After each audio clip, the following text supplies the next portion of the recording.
Revenons-en aux perversités de l'expérience commune. Qu'est-ce qui est mauvais en moi? Qu'est-ce qui est méchant en moi? Qu'est-ce qui est menteur? Qu'est-ce qui accuse les autres, se réjouit parfois de leur peine et provoque leur malheur?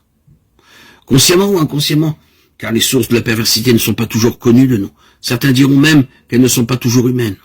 De même que l'ange peut être considéré comme meilleur que le meilleur de soi-même, le démon peut être considéré comme pire que le pire de soi-même.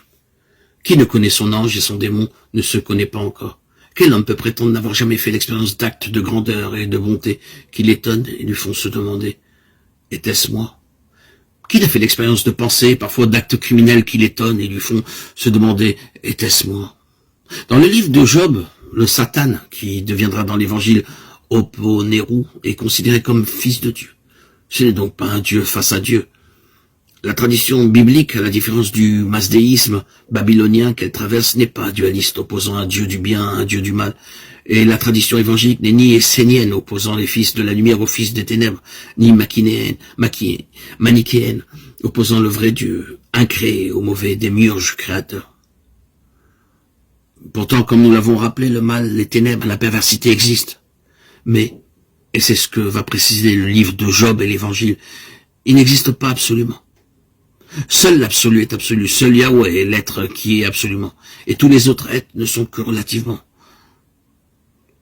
La fonction du Satan, nous dira le livre de Job, c'est de nous éprouver, de nous révéler à nous-mêmes, et de révéler au cœur de notre néant, notre manque à être, que seul je suis est. Tout autre je suis risque d'être illusoire, menteur et père de mensonges. Délivre-nous du Satan ou du Poneru, voudrait dire alors, dans ce contexte, délivre-nous de tout obstacle à la vision du véritable. Je suis, et de tout ce qui m'en éloigne, de tout ce qui me fait oublier sa présence, de tout attachement à ce que je prends pour la réalité dont je fais un absolu, et qui en fait n'est que relatif, une illusion, un reflet transitoire, impermanent et évanescent de cette réalité. Bien avant Heidegger, les pères du désert parlaient du démon comme oubli de l'être, ou pire, d'un mépris ou dégoût de l'être, assédia.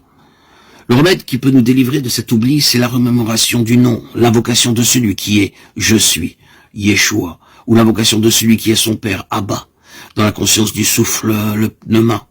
Ce qui peut nous délivrer du mépris, du dégoût de l'être, c'est l'humilité, la patience, et de nouveau l'invocation du nom. Reviens à ton centre, reviens à ton cœur, reconnais que je suis et tu trouveras la paix. Le Satan ou Poneru dont parle l'évangile est également qualifié d'accusateur ou de culpabilisateur. Les pères du désert, s'inspirant du livre de l'Apocalypse, disaient que le signe certain que nous sommes délivrés du démon, c'est lorsque nous cessons d'accuser et de culpabiliser nos frères, de les juger. Il est mort, l'accusateur de nos frères. Cela rejoint l'enseignement de Yeshua.